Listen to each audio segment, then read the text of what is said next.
Put your hands up for Detroit, a lovely city. Spec-5 World Tour Round 5 comes to Detroit Grand Prix Belle, where it is, in fact, a beautiful day in a beautiful part of the city. 45 minutes of racing ahead of us on this tight concrete canyon for Round 5 of Spec-5 World Tour. Delighted to be bringing you live coverage again this week on HJBC. David Haynes with Devin Peters and Michael Derby in the production to bring you pictures, graphics, replays, so you see how this one plays out on the streets of Detroit. Devin. Yeah, it's a neat little circuit around here. Tight, twisty, bumpy, quite notably, and should be a good home for a little MX-5. Slice, nice straightaways, great big wide braking zones for people to go 3, 4, 6 wide into, and it should be lots of fun. I'm looking forward to this one tonight, Haynes. As the qualifying session is live, so too is live timing. HJBC.live. Championship leader João Hedler is out on track. Rui Coimbra out on track. And the track temperature is pretty warm with that sun beating down. It's sort of an early afternoon sun on the circuit on the Isle. In the river between Detroit and Windsor, what is the name of the new bridge that will link Detroit to Windsor, Devon? It's the Gordie Howe Bridge. Oh, see, Gordie Howe. I should have known that. There's a good Canadian with some good Detroit heritage, I believe he played a lot of NHL games with Detroit or something. I'll have you know that he was born in Saskatchewan, Floral, Saskatchewan, a town which barely exists today. But he put it on the map for sure, and he's going to connect across the strait. We'll see who power down the straights on the street circuit. Here's Michael Chase. And it's this sort of part of the lap here between turns 3, 4, 5, 6, where it's just constantly changing direction. The track can be blocked on the exit of one of these corners, and you won't see around the concrete walls. Things open up a little bit on what I consider the back straight here, officially the Strand. There's Canada to the left. And you've got a big braking zone at the end of the straight here. Leads you in a complex of corners around the fountain, commonly called the fountain section. So again, through here, the corners thick and fast right up against the concrete walls. Things open up a little bit on the front straight past the pit lane through sweeping turns 1 and 2, and then a fast run down the straight to turn 3, usually the best overtaking opportunity. But in qualifying, there's no other cars out on track. It's just 4 laps, our drivers, to try to maximize and put their best down. Yeah, and it'll be one of those circuits that challenges the drivers. We saw last week in Bathurst, drivers having to navigate between some tight walls, and it looks like the drivers are already out there putting some sector times together. I think this is Fold starting his first lap, right? Yeah, and Michael Chase, very close to the wall on the outside of turn 2. Track rises over a little bridge that allows the river underneath. And so for Michael Chase, I don't know if this lap is still going to be valid for him. He looks like he's still pushing on. This is the braking zone at turn 3. One of the places you can get a bit of the curb there, and there's just a tiny bit of space on the outside before you get to the wall, and then tightens up here off camber through turn 4. Track tightens late in turn 5, so you'd see them taking a super late apex because that bit of the wall on the exit juts out. And then at turn 6, you're trying to take a late apex to really maximize your speed onto the back straight here, long straight at full throttle into a possible overtaking opportunity. Except for how close he got to the wall on the exit of turn 2, this is looking all right for Michael Chase. A couple of other drivers have had times come in. Michael Chase doesn't have one on the board just yet. John Miller up top from Rui Coimbra, Paul Murgatroyd in 3rd. Michael Chase dives into a little bit of the camber in the infield here. Yeah, John Miller's got to be feeling pretty good to put it up at the top until he gets knocked off here by João Hedler. Goes 1.2 seconds faster. Pretty quick one there from our championship leader. But Michael Chase was showing some showing some pace in practice, so we'll see what he's got as they are putting in the final sector here. Yeah, so is that lap time valid for Michael Chase? I think the answer is no. I think he scraped the wall on the exit of turn 2, and that lap doesn't count. You see how close you get? You see the water that you go over the top of there? So that's something he's got to look out for. João Hedler, as you said, has gone to the top. Eugenio Polici's gone to second. 2 divisions of driver in the Spec-5 World Tour, Pro and Open. Best Open class qualifier at the moment is Logan Frey. He's got, I think, 2 wins to his name as well in this. Or Peter Resorkis has pipped him to 7th, despite the most brutal of curses that Devin Peters tries to put on this innocent man. I'll have you know that I wasn't even going to correct you when you said that Logan Frey was ahead of him. That's how badly I feel about how that went last time. But surely, Peter will keep it clean this time, right, Haynes?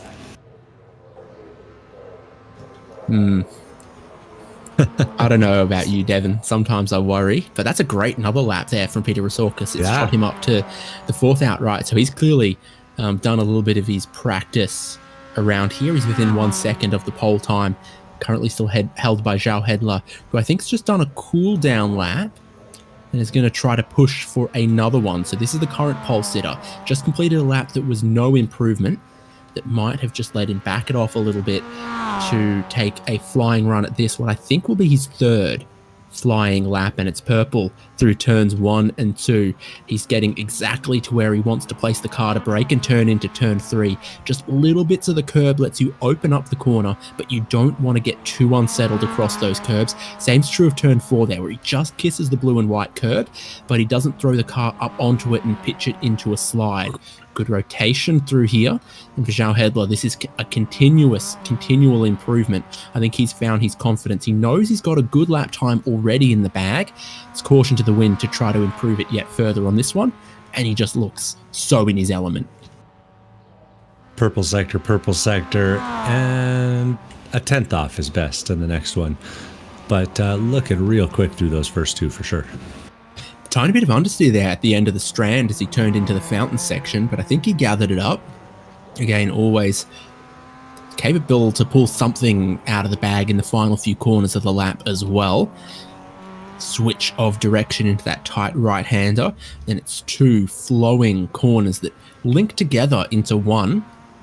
He's lost a tiny bit of time, as he went through the previous sector. So it started off so well on this lap, and then the grip's just gone away from João Hedler a tiny bit, but doesn't look like anyone else is tracking to take that pole away from him.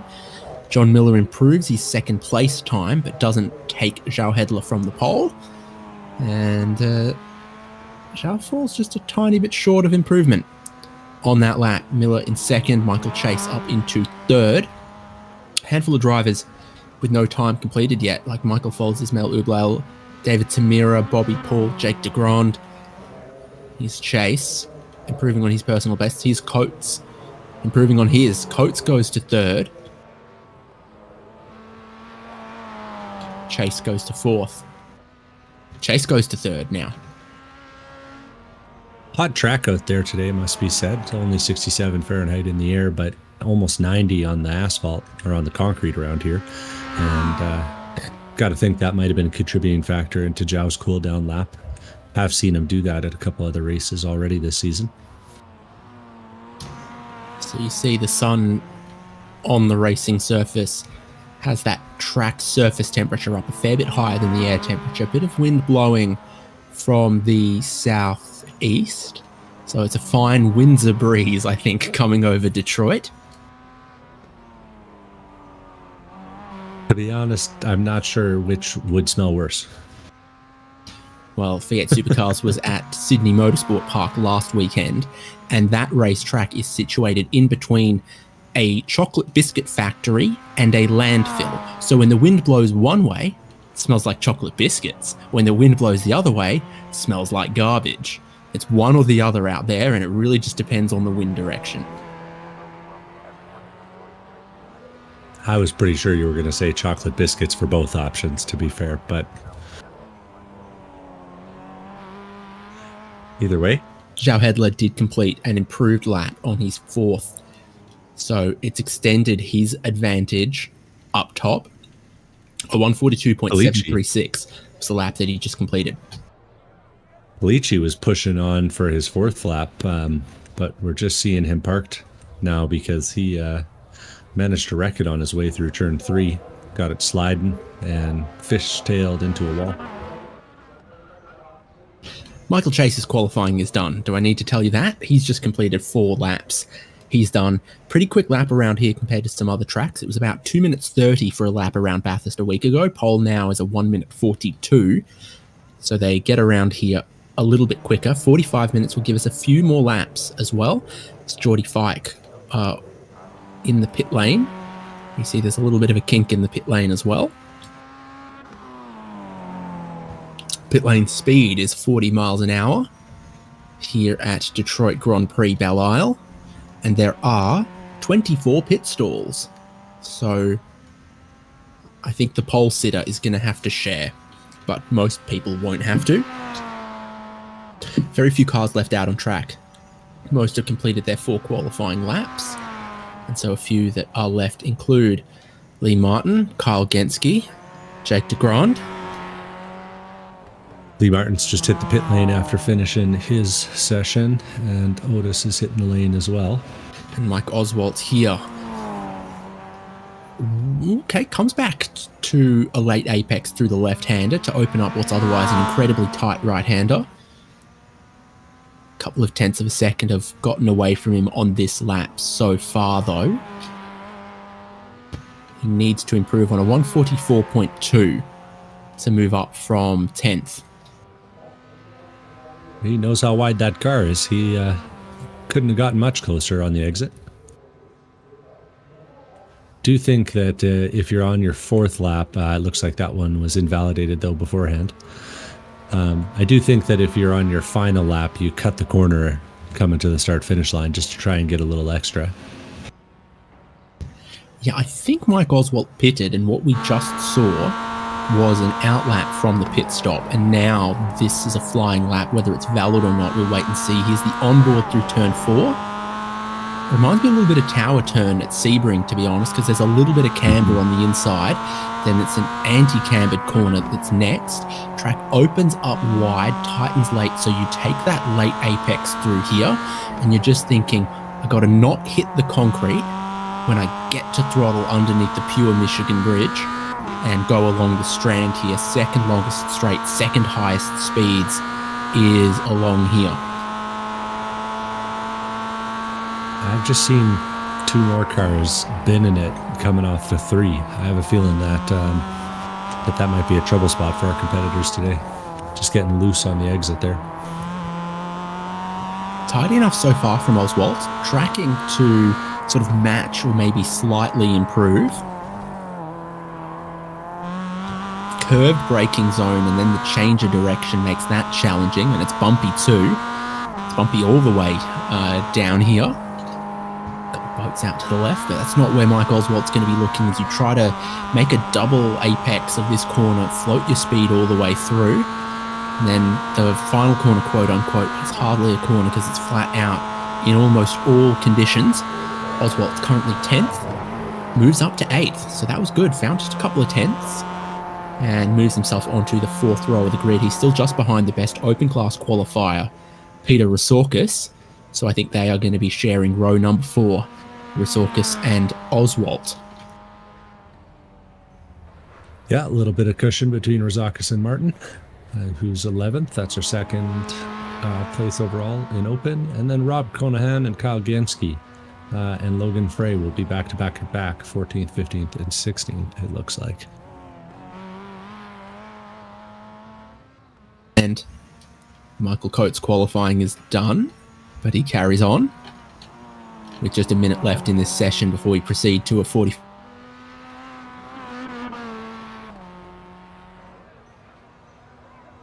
Yeah, he seems to be enjoying himself, practicing the pit lane a little bit, and making sure that he knows what he's doing. It's a bit of a tricky pit lane here. He's weaving all over it, trying some stuff out, I think. Showing off how strong Brando the Mutilator is on that car, I think. The Thirst Mutilator.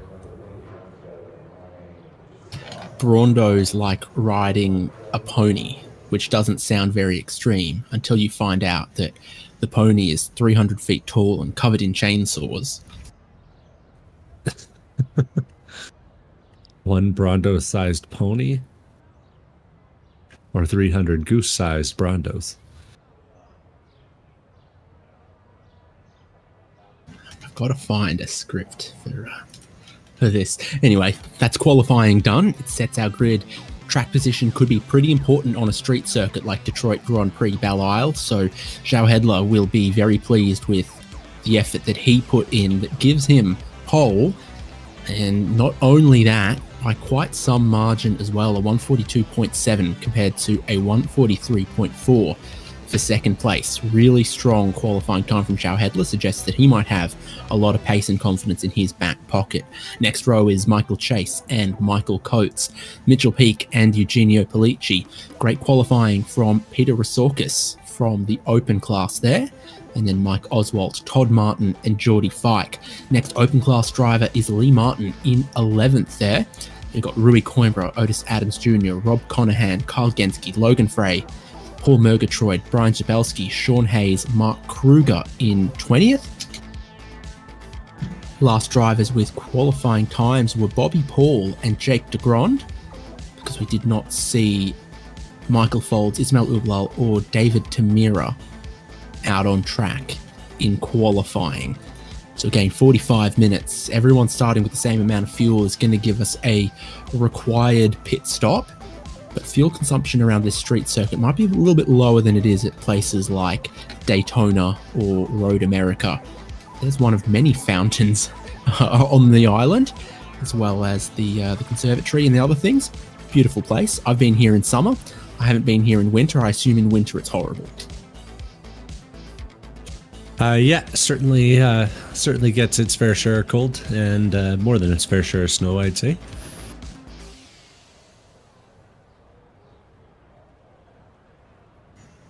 So we'll get to some championship standings as we get ready to go racing. Round 5 of the Spec-5 World Tour is season 17. And in the pro class, we've got João Hedler building a bit of a commanding lead in first place. Davi DeCarmo suffering from a little bit of penalty point-itis, having to start from the pit lanes for the next 2 races. Lincoln Fox in third, not making an appearance tonight. So the next championship competitors we'll see on the grid will be Michael Chase and Michael Coates, back-to-back in 4th, 5th. John Miller putting in some competitive time, 2nd place on the grid, 6th in the points. Michael Folds put down some real quick ones in practice, but then didn't show up for qualifying. Rui Coimbra, Ray Lombardi, and Eugenio Pollicci round out the top 10 in the pro points.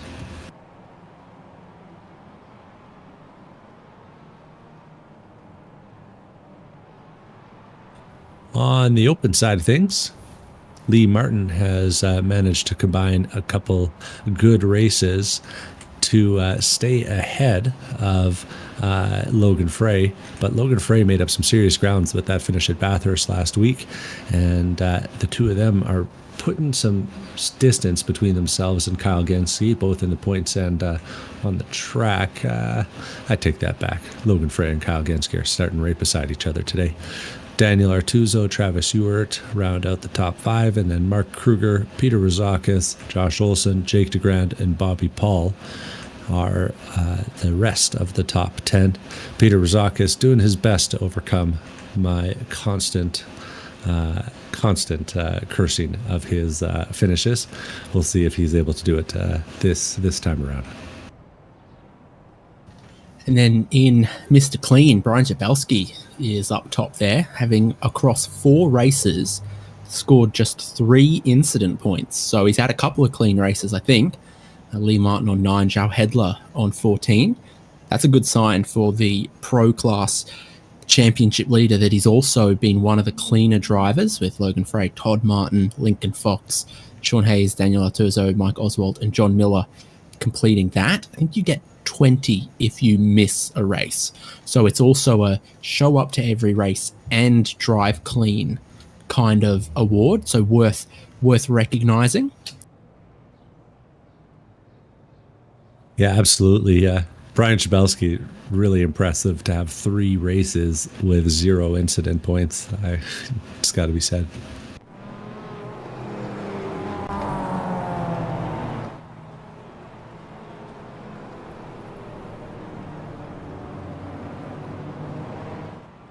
So it will be a long run around Detroit. The Porsche's pushing the pace a little bit, I think, on these Miatas, even though he's only doing 45 miles an hour in some of the corners. Yeah, officially pace car speed here is 45 miles an hour. 40 on pit lane. Track temp stays very warm carrying over from qualifying to the race. So as far as tyre warm-up, it shouldn't be too bad. And I think I'm seeing that while he didn't qualify, Michael Folds might still start from pit lane. I think we're not going to see David Tamir or Ismail Ublal. There is Michael Folds' car in pit lane, not on the grid. So he still might start. Ismail Ublal's still in the server as well. So I don't know what he'll do. We'll wait and see. Everyone else is on the grid.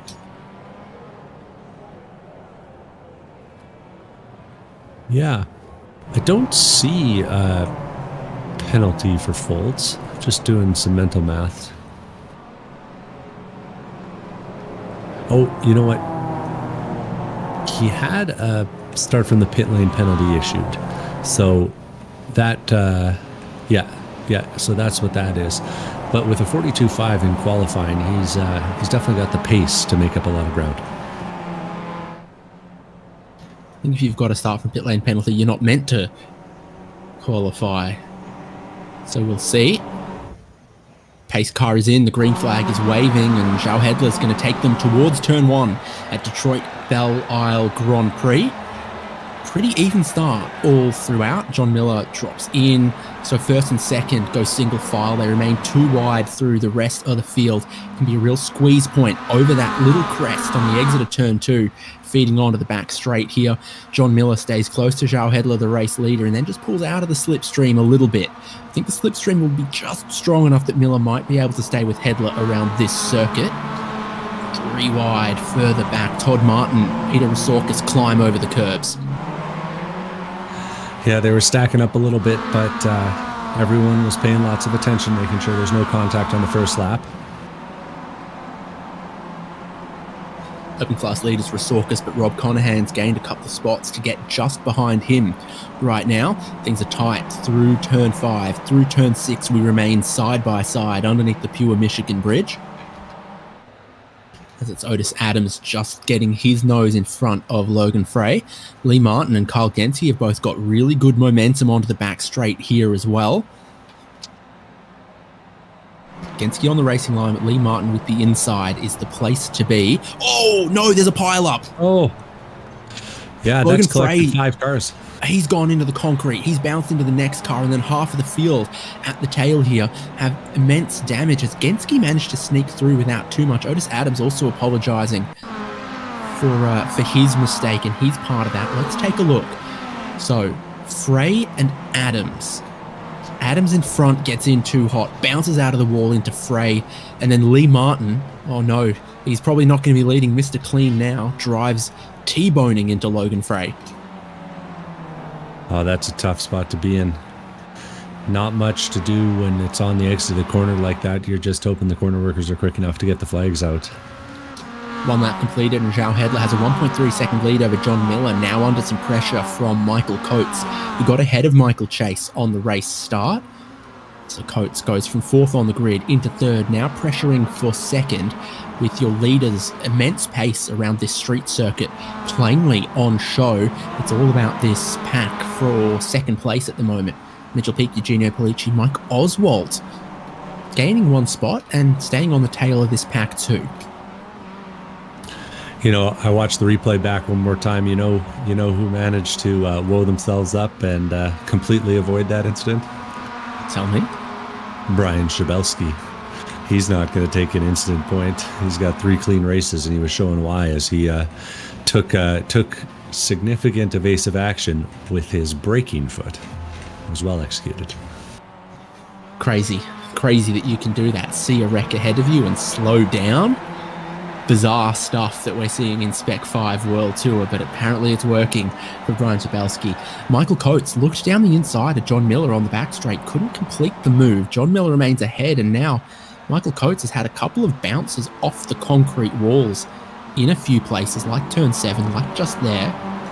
So this pack, 2nd, 3rd, 4th, 5th, they're staying super close, but Zhao Hedler, he looks like he's driving a different car. He's now more than 2.5 seconds in the lead after just 2 laps.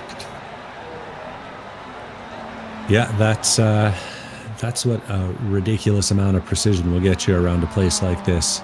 No room for error, but he doesn't look like he's making one with how confidently he's placing the car. Again, he's missing a couple of teammates. We started this season with an incredible number of CFPM Sampaio Mazda MX-5s. In 2nd place, Michael Coates goes through at turn 3 on John Miller. So Michael Coates moves up into 2nd place to lead this group.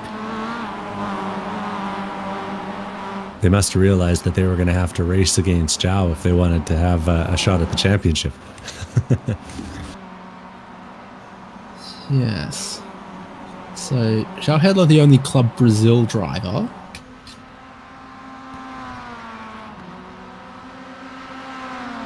Got 5 Canadians on the grid. Well, they're close to home, so... Yeah, short tow for those guys. Long tow for Ismail Ublal, who's towing all the way from South Africa. Yeah, and, so he did start this race from pit lane, along with...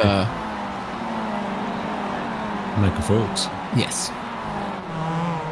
Yeah, and he looks like he's getting a bit of a tow from Kyle Genske and Rui Coimbra. Coimbra and Genske both having their fair turn of pace, but both looking a little bit loose already in this early phase.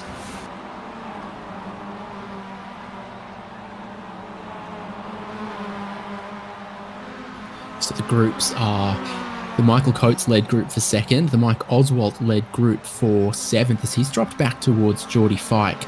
Peter Resorkis, the open class leader, part of that for the moment. Teammates Rob Conahan and Paul Murgatroyd together 11th and 12th. And then this, Rui Coimbra ahead of Kyle Genske, ahead of Ismail Ublal. So apparently I got to correct myself. Ismail Ublal didn't qualify, but was on the grid, as distinct from Michael Folds, who wasn't on the grid, and David Tamira, who didn't qualify and wasn't on the grid. Now, Ublal takes an incredible amount of curb down the inside of turn 3. Will it surprise you to know that that is a slowdown penalty for Ublal? No, it's definitely one of the places where you can get in a little bit of trouble out here.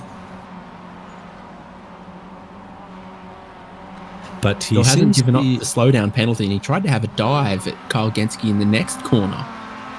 So, still got a slowdown penalty, still got a slowdown penalty, still slipstreaming on Kyle Genske, looking one way, looking the other. Now throwing it down the inside. Squeaking ahead, but he's got a drive-through penalty for not giving up the slowdown penalty. What is Ismail Ublal doing as he bounces off the concrete wall now? I'm not entirely sure. I think we'll have a good sense of it when we come to the pit lane this time. Parks it on the exit there ahead of Kyle Genske. You can see how much further ahead Rui Coimbra has gotten. John Miller might have encountered a little bit of a problem because Michael Coates has broken away from him in 2nd place. And now it's the John Miller train in 3rd. I've been watching that one with my screen, and Coates has just been putting in the laps. He's kind of driving away from Miller, just a little pace differential of a few tenths a lap.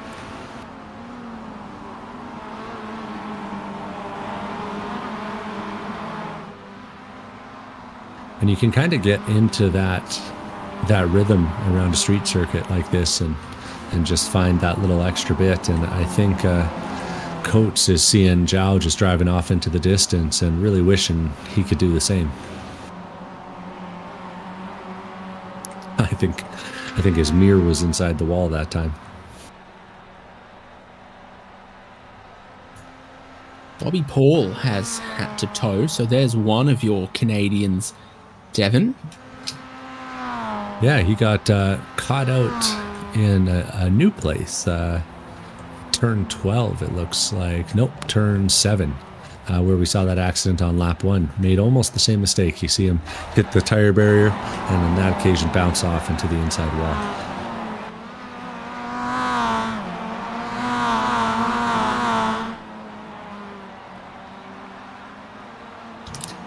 So Charles Hedler leads 3.9 seconds from Michael Coates. Michael Coates has got about a second and a half on John Miller. Now, last lap was John Miller's best lap of the race, and still everyone behind him just looks a little quicker at the moment, including Michael Chase, within a car length as they go over the start-finish line towards turn 1. Chase just sits directly in behind. Mitchell Peak then ahead of Eugenio Polici behind that. This looks like Chase trying to take a late apex through 2, carry a lot of speed onto this straight down towards turn 3. The tire temp must be a factor. That's the only thing I can think, because John Miller had all the pace in qualifying, but just seems to have suddenly lost it.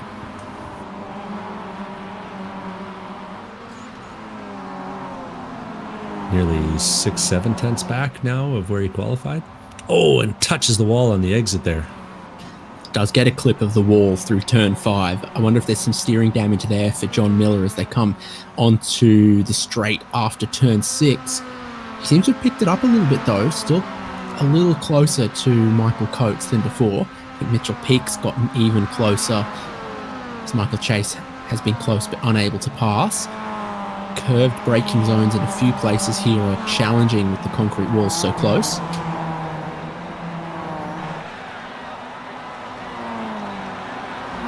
Yeah, Mitchell, fastest Canadian on the grid today.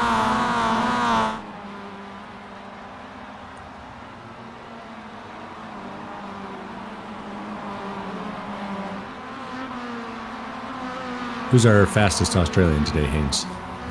Oh, probably Shane Van Gisbergen. Safe answer, safe answer. Yeah. American Aaron Reed isn't on the grid today, but he spent some time living and working in Australia. So if he has a good result at any time in the future, I'll be claiming him as my own. Sounds good, sounds good.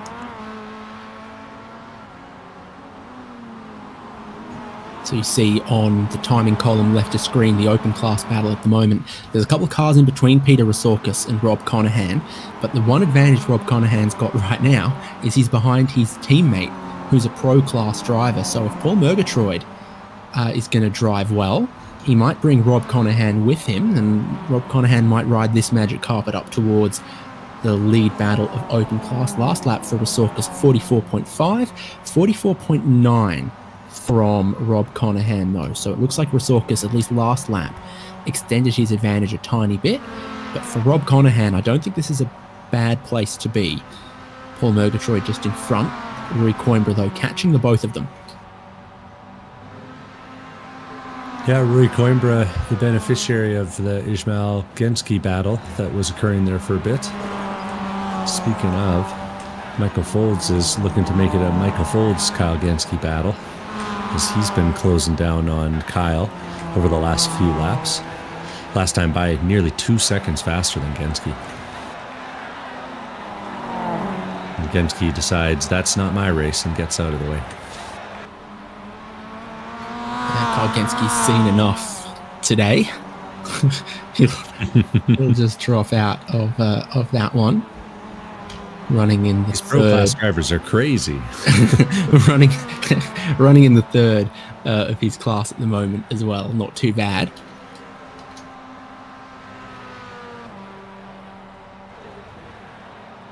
At the front, Zhao's now 5 seconds clear of the field, but he's starting to find some of the lap traffic at the back of the field too ahead of him. So he's got Sean Hayes and Otis Adams that he'll need to clear in the next little bit here.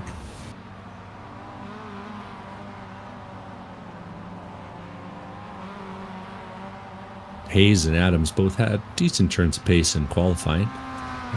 but got caught up in that pileup.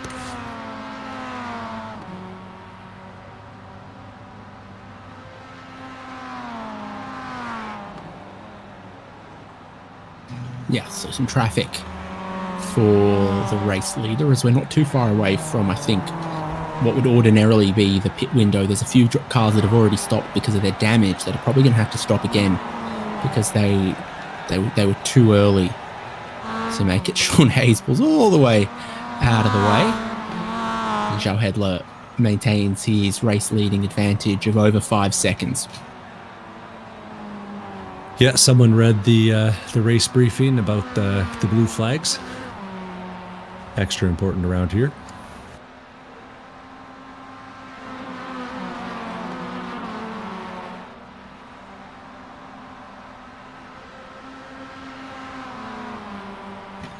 Miller's still holding on to third at the moment. Michael Chase so close behind him consistently here. Yeah, it does feel a little bit like Michael Chase is doing the fuel race. I've seen that from him before. So if you're going to overtake, it's try to take a different line through turn 2. So stay tight through turn 1, open up turn 2, and then leap over that crest with a little more speed. Try to slipstream down to the inside of turn 3. That doesn't look like what Michael Chase is trying to do at the moment. And of course, down at turn 3, there's the giant statue of Alphaeus Starkey Williams, and he's on his horse, Plug Ugly. During the Battle of Chancellorsville in 1863, a shell landed in the mud underneath them, exploded, threw him and his horse into the air, but both of them were unharmed. Apparently slightly uglier, though. And then he continued to ride that horse in battle for some successive years, apparently. So that's a statue that you definitely see from the car perspective. You're headed down towards turn 3 and you brake and turn just before the roundabout that has the giant statue in the middle of it. Sean Miller's struggling a bit this lap. 44.2 last time by, and the cars 4th, 5th, 6th behind him all starting to pack up.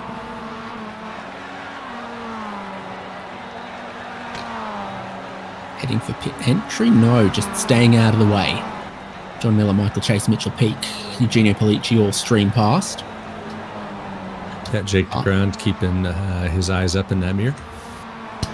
Fastest lap of the race, unsurprisingly, still belongs to João Hedler, but the last lap he just completed was a little shy away from that, so Michael Coates closed the gap in. I wonder if Hedler either had a mistake or the traffic did something for him, because he's been capable of going a little bit quicker than that 44.5.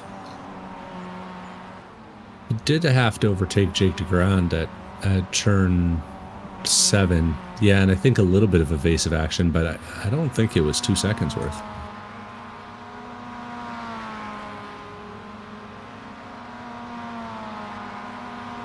He has done an absolutely mighty job, though, just following him for a lap or two. The other cars seem to have a corner or two or a lap where they get a little loose and they start sliding the rear end and overheating those tires, and he's just not. It's like the thing's glued to the track.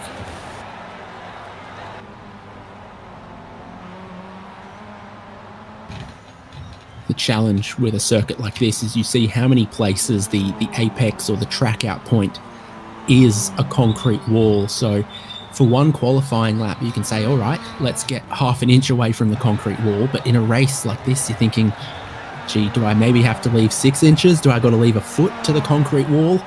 Every lap, everywhere, how hard do you continue to push in the racing conditions, knowing that, it's 26 times you'll come through turn 2 here, and you probably don't want to scrape the concrete every single time.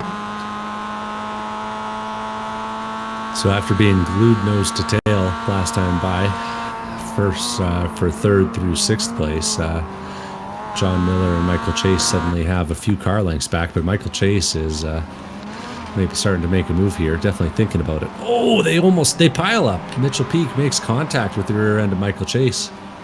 Yeah, Going into three that Constantino time. going into turn 3, and I think John Miller braked earlier than Michael Chase was expecting, or was Miller trying to let Chase through? Mitchell Peak goes into it as well. Definitely bumper-to-bumper contact between third, fourth, and almost a bit of fifth. There's some gamesmanship going on, expecting pit stops soon enough. Of course, 22 minutes to go is the halfway point of a 45-minute race like this. So, yeah, maybe Miller's wise to what Chase is doing and is less keen on it. Not sure quite the cause of all of that happening down at turn 3 this lap. Yeah, maybe just trying to judge a little lift and coast and overdid it into 3. I think I'd do it in other corners, knowing how easy it is to get overtaken there, but just trusting, I guess, that he's not going to get overtaken.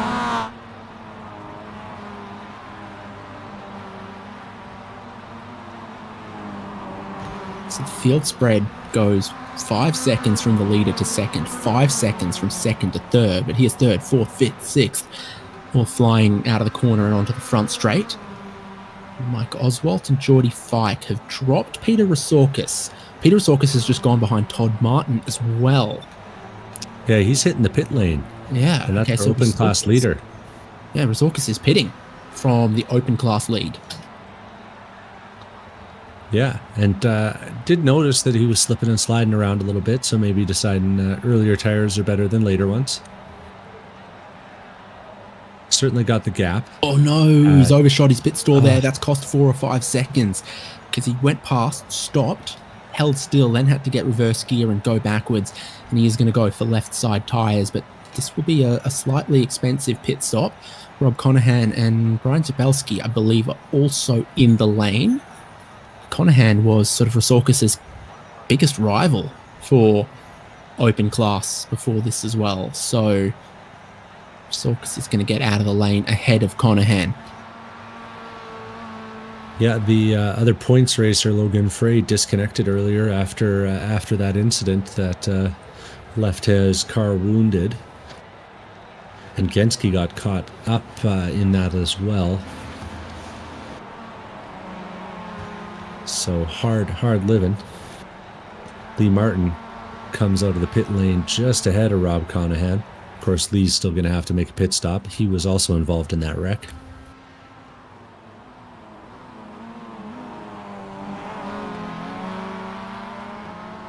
I'm sure he apologized, though.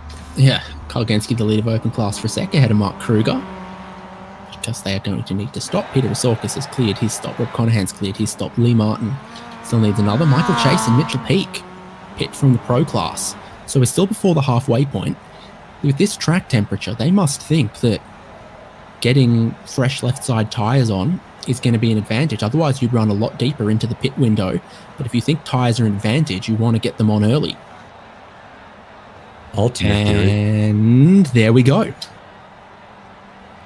I'm sure they want the left side tires. I bet you they could use some clear track because they seem to be struggling a little bit behind John Miller and seem to have enough pace to be right on his bumper. Peak pulls away, a little bit longer of a stop for him than Chase. Yep, pretty quick one from Chase. Got to mind that blend on the outside of turn 2. It's difficult. We saw how close it got with Lee Martin. No dramas here for these guys. Corner workers got to get out and clear the debris on the exit here. That's almost on the racing line, but it disappears as he drives by. Yeah, and that's come from Paul Murgatroyd, who's had an incident. So we'll go see if we pick up what's happened to Paul Murgatroyd, remembering that... Oh, okay. Remembering that Murgatroyd was pretty important to helping out Rob Conahan. But at turn 3, he has run on wide, found the tyres, damaged the suspension, damaged the steering, found some more tyres, and that car was too damaged. So he's had a drama down at turn 3, potentially outbraking himself a little bit, and then not committing to the runoff, trying to make the corner, but too late. Yeah, challenging track around here, deceiving, you know. It's flat, but those walls are just as concrete as the ground underneath you.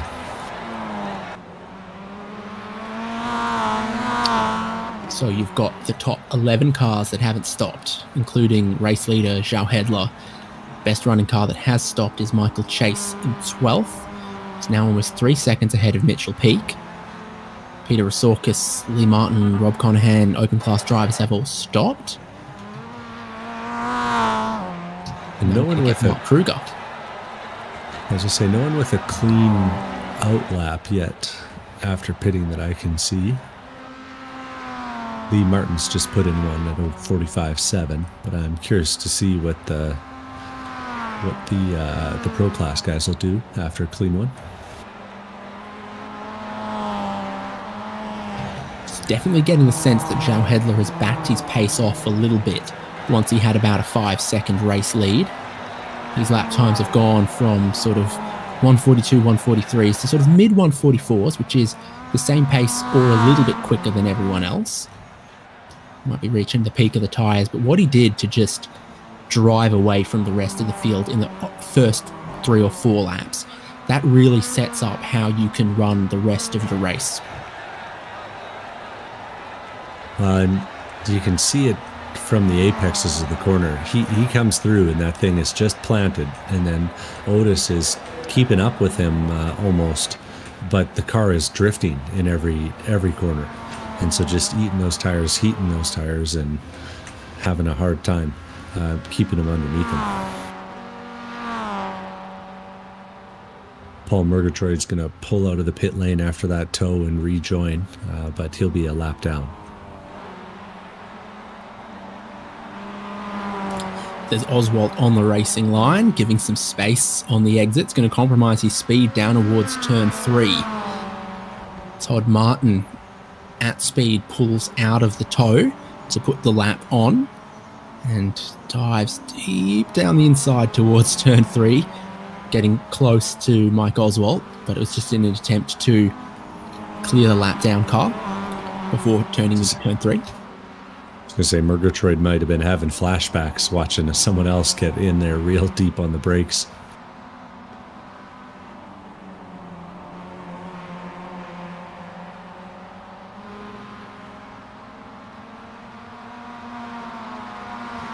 Second fastest car after Zhao Hedler last lap was Michael Folds.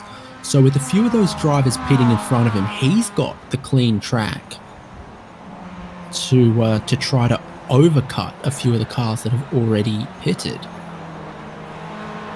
I've got those numbers slightly wrong actually, but he's going quicker than the top 5. The undercut from Michael Chase looks pretty strong. So Zhao Hedler, Michael Folds, and Michael Chase are the 3 fastest cars at the moment. As you see the race leader carry on for one more with 19 minutes to go. Interesting stuff. I mean, if the tires aren't going away from you, then it does make some sense, I guess, to stay out on them. Coates has said it's time, though. Yeah, in the pit lane is Michael Coates. It's going to be looking for pit stall number 4 with a green pop-up, not too far from some facilities. These guys sitting on those tires, and that's because apparently he's not going to need them. Interesting. It's fuel only from Coates, 18 seconds, and away he goes.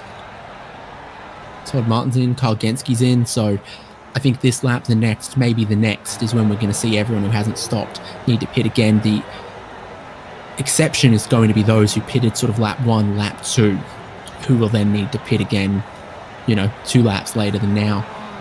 Todd Martin, 22 seconds, so slightly long on the fuel for Martin.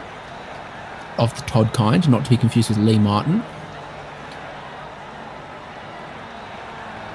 It's Kargenski also with 22 seconds of fuel.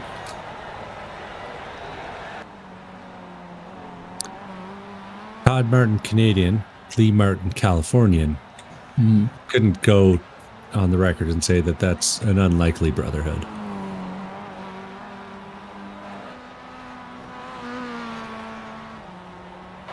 What is Canada but the Hollywood of the North? So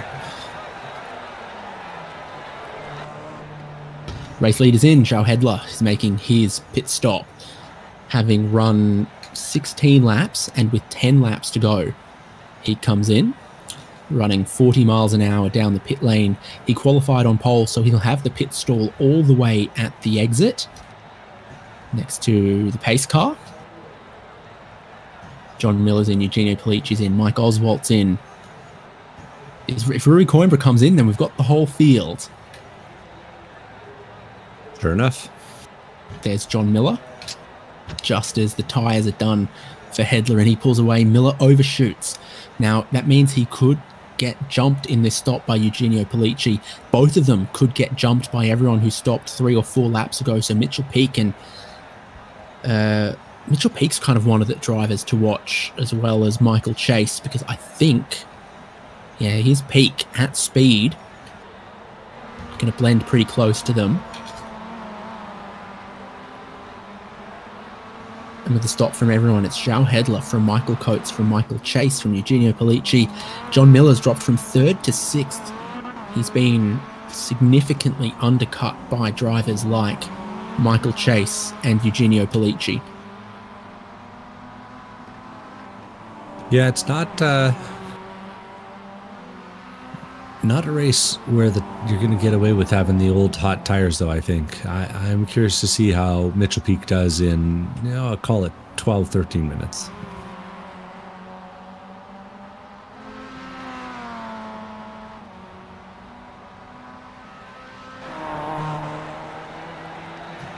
So, Resorkis is back to the open class lead. Lead from Lee Martin, Kyle Genske, Rob Conahan, knowing that Lee Martin needs another stop. So here is Resorkis leading class. So all in about 12 seconds between him and Genske in second. Genske not having that much of a gap, though. It's Lee and it's Genske, and they're what, second apart? Yeah. So Resorkis' next real rival is Kyle Genske and Rob Conahan. With all the pit stops done, 21 seconds of fuel for Resorkis, so I don't think he's going to run short either. Rui Coimbra had a long stop, and so he's just ahead of Lee Martin and Kyle Genske here, but probably quicker than them, probably pulling away.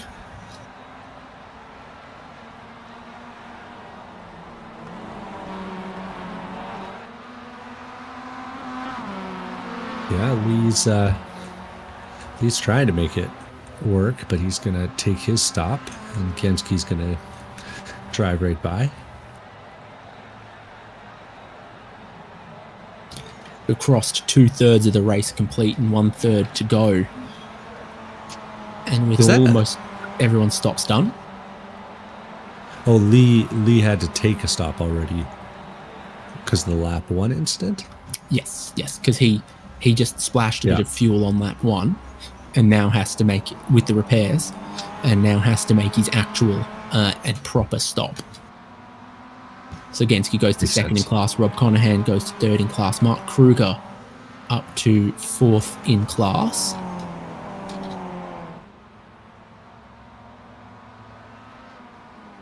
Big gainer on the field today is Michael Folds, but Rob Conahan's got to be feeling pretty good about how that's looking for him in the open class. He's in the same spot that he started, but he's running third overall in open. Folds has got a couple of cars he's about to catch there as well. So Geordie Fike and Mike Oswald, I think, are ripe to have to fend off Michael Folds in this last stint. About to get flying laps from all of them. So 144.5 from Geordie Fike, 144.4 from Mike Oswald, 143.2 from Michael Folds. He is more than a second a lap quicker than Mike Oswald and Geordie Fike last lap. You're limited in the number of places you can pass, though. So if you're not close enough at turn 2, you're not going to be close enough at turn 3. And you might just be behind that rear bumper, that purple rear bumper of Mike Oswald, for a couple more corners. Only person keeping up with Folds' pace, though, at this point is João Hedler out in the lead. So if Folds is able to clear this traffic quickly and keep that kind of pace, he could be a dark horse for a top 5. Folds having a little bit of a look there because of the way that the straight curves slightly. You've got to wait a bit before you can really throw your nose down the inside, which he'll go for very early on. Mike Oswald absolutely knows that's coming. That's a good move by Michael Folds. Now, Geordie Fike, John Miller, there's a couple more options for Folds in this final stint as well. Oh no, Lee Martin's had to make a third trip through the lane. I think he might have sped on pit lane and had to take a drive through. So that's 3 times through the lane now for Lee Martin. Once for damage, once for his regular stop, another one for a drive through.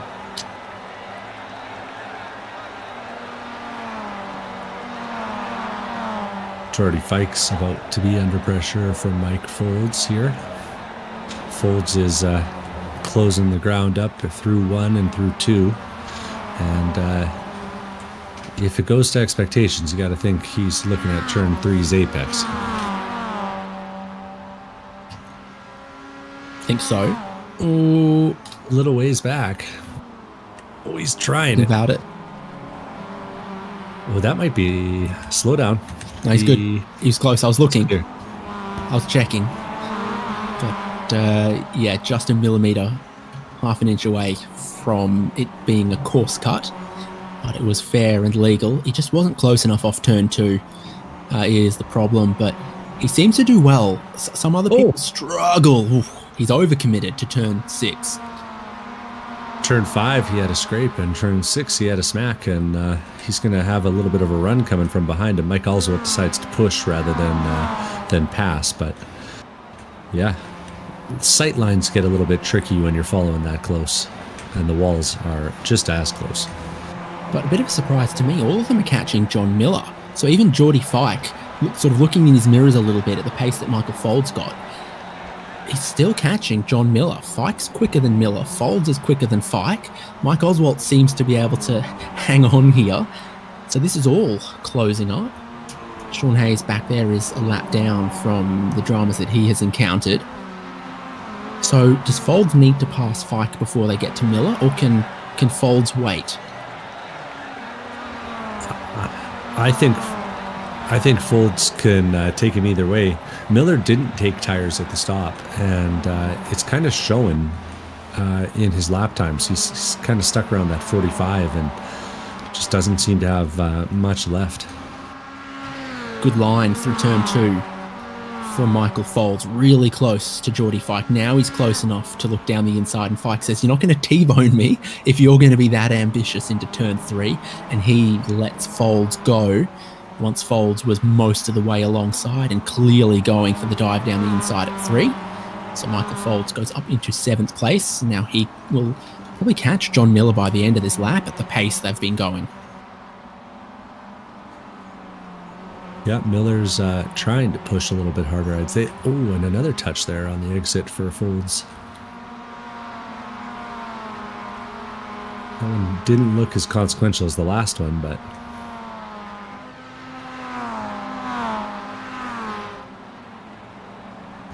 Made strong stuff, apparently.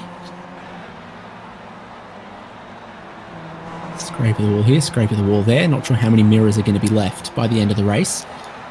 And yeah, by the end of this lap, Michael Folds is right with John Miller. So maybe a move into turn 3 again could be the go. Zhao Hedler has a 15-second lead. Michael Coates in 2nd seems to have lost a little bit of time, so Michael Chase is catching him. The podium battle's not done. This battle for 6th, not done yet either. There's a few things to watch on the final laps.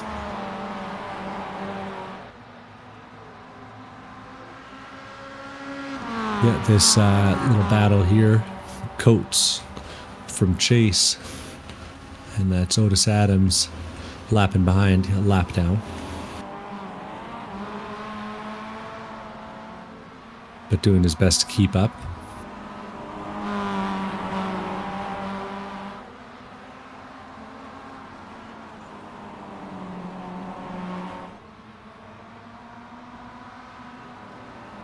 and looking comfortable through the quick left right there onto the back straight. Is Coates, even with Chase starting to close in and put a little pressure on him.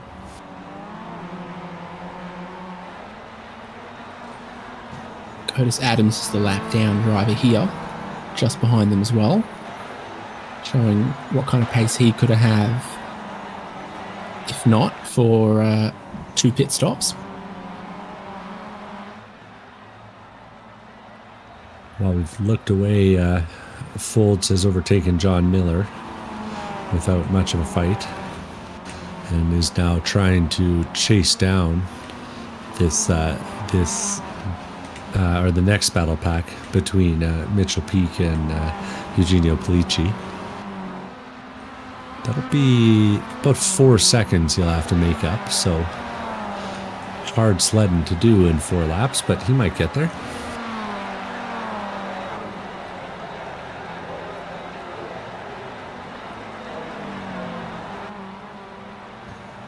Of note is how few drivers are able to lap in the 143s right now. It's Michael Folds and no one else. I think Otis Adams actually had a lap that was close to that when he had a little bit of tow going on.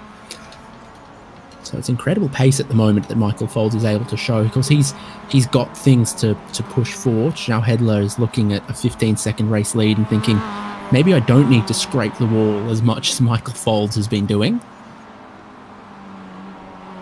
Well, and there is there are points for the fastest lap, no? There's a few little bonus points to be had. So a bonus point for only 1 incident in the race, further bonus points for no incidents in the race, bonus point for leading a lap, bonus point for leading the most laps, bonus point for the fastest lap.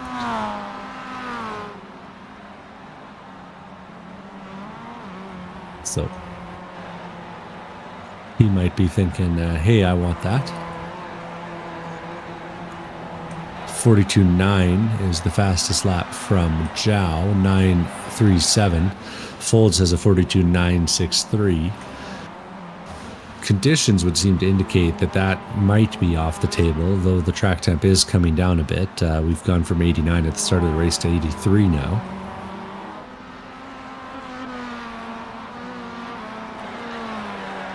Speaking of lap times, another 2 laps in a row where Michael Chase has been quicker than Michael Coates.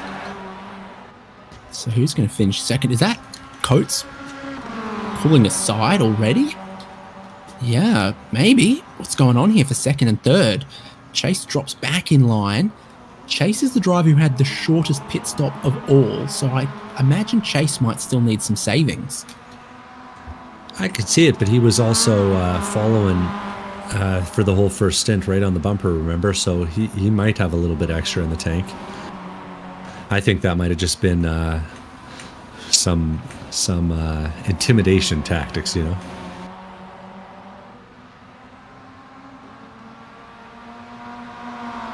Either way, this time down the back straight, he's going to have a little bit of a run off of Michael Coates, and this is the other passing zone, if you were going to designate him, turn 7. Not Michael this time. Michael Coates versus Michael Chase. It's 2 of the sickest Detroit MCs to do it.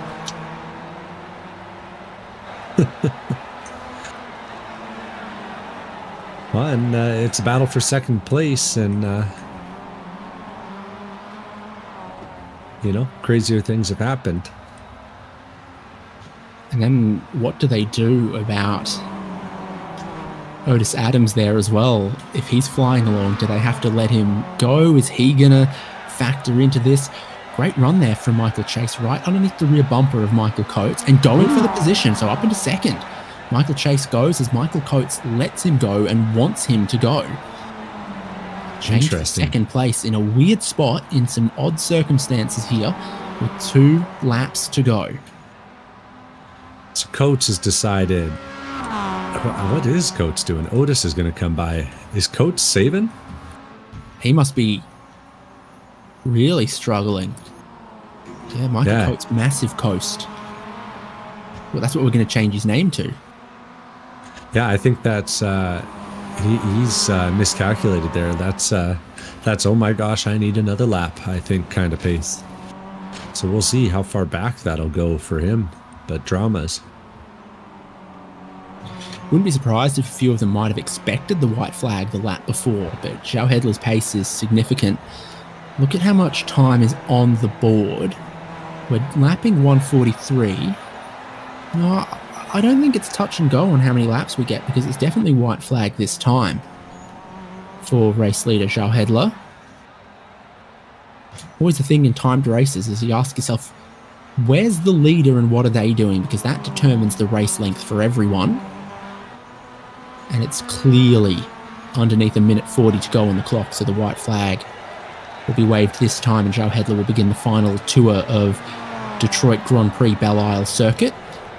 Yeah, there's the flag.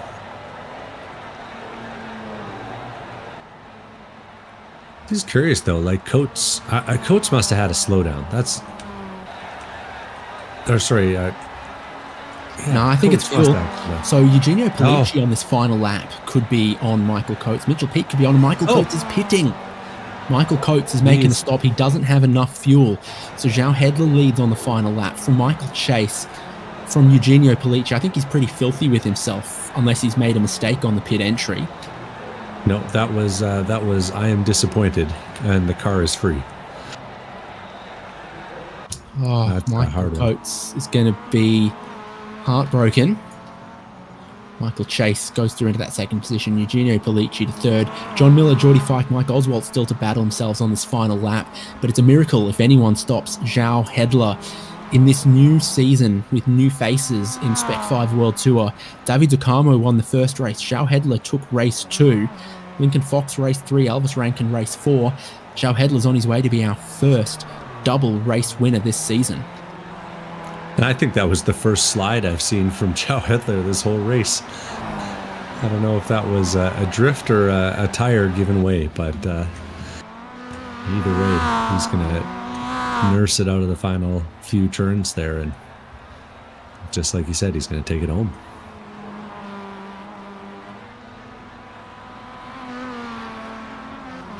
Fantastic. On the streets of Detroit Belle Isle, another driver's trying to save themselves a lap and go a lap down to race leader Zhao Hedler, pole sitter, most laps led. Pretty sure fastest lap of the race is going his way as he takes the win on Belle Isle.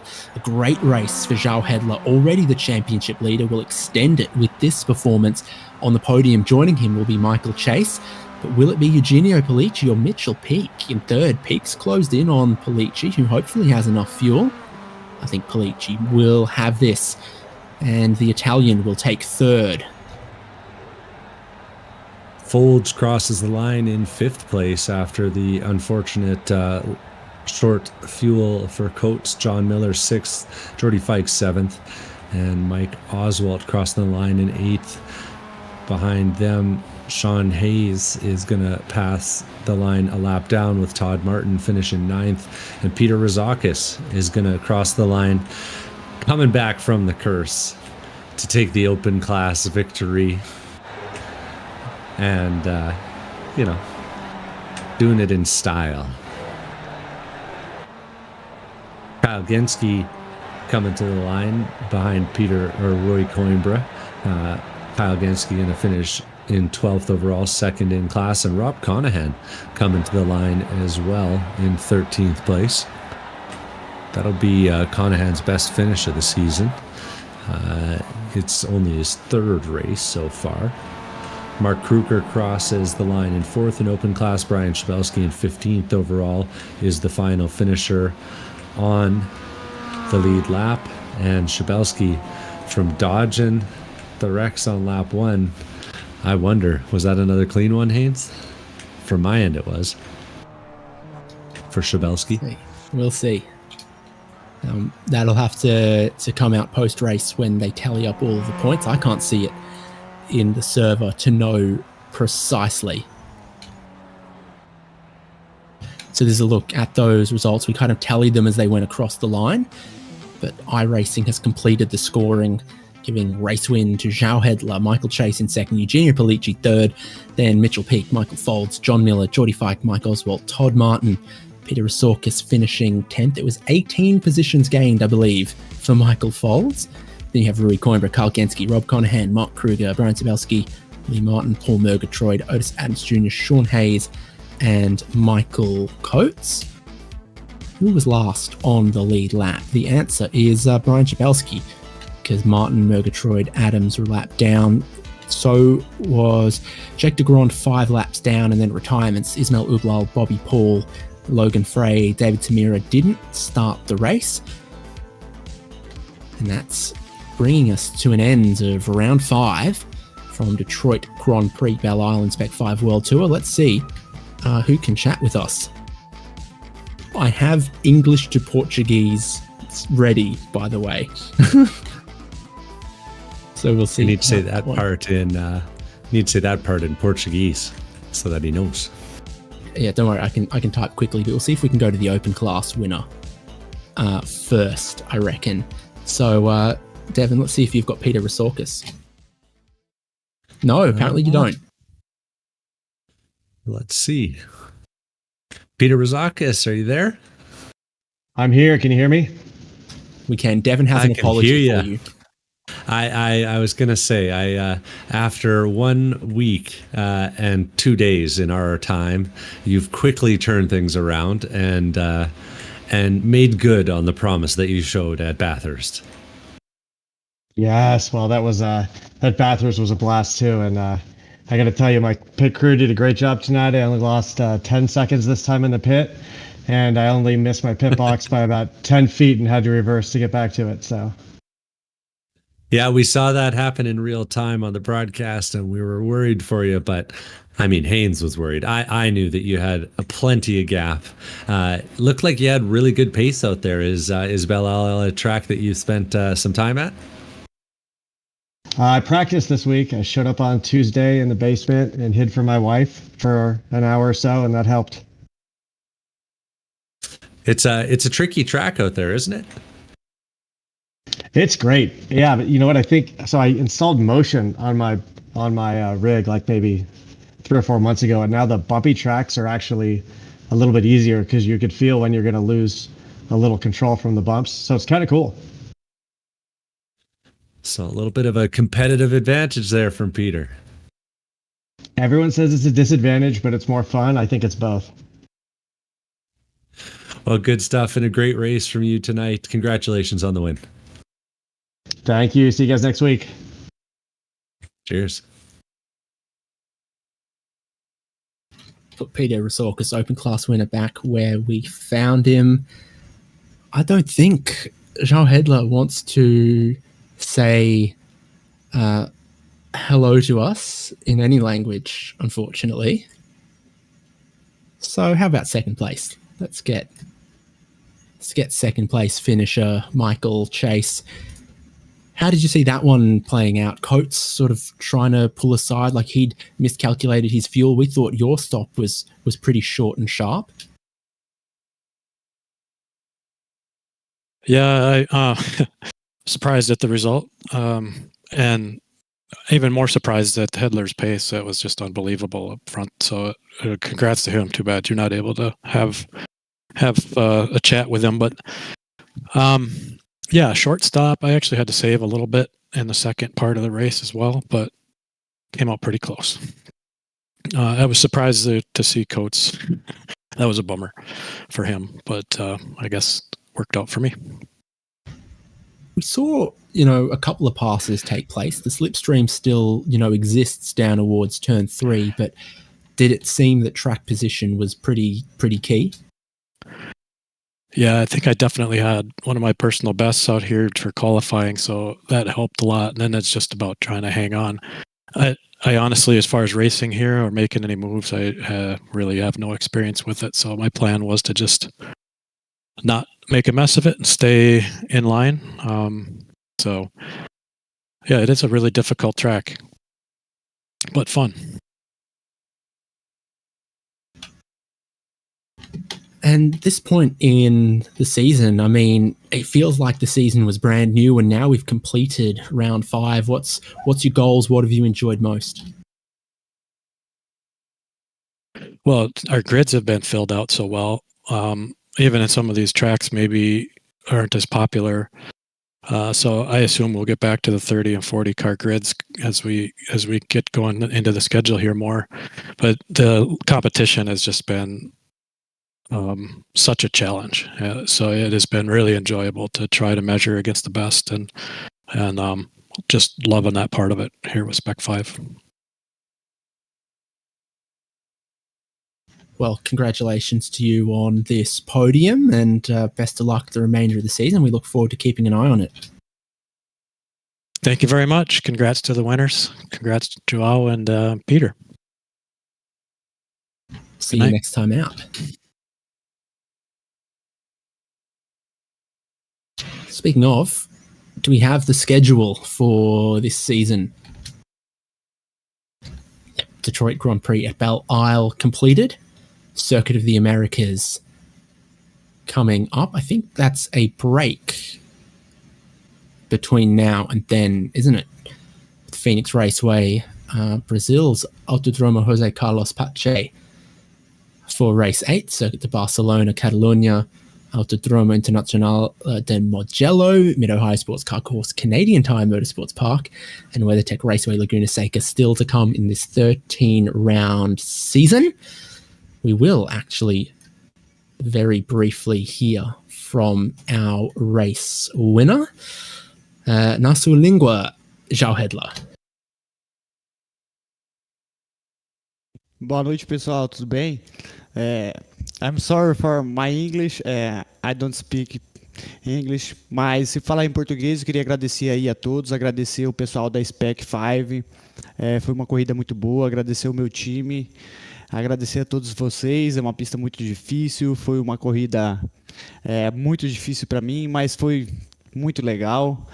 E é isso, pessoal. Thank you so much, everyone. And that's it. Parabéns, João. Obrigado, obrigado. Obrigado. Dois caipirinhas. Race winner João Hedler joining us there and saying some thanks to his teammate and saying some words in his native Portuguese. Our congratulations go to him, and we'll see you for the next round of Spec-5 World Tour at Circuit of the Americas. I've been David Haynes with Devin Peters and Michael Derby on HJBC. A delight to have you as the year for HJBC really kicks off. Champ Car Endurance Series also coming up on our channels, so make sure you're subscribed. We can't wait to bring you all of that this year, 2025.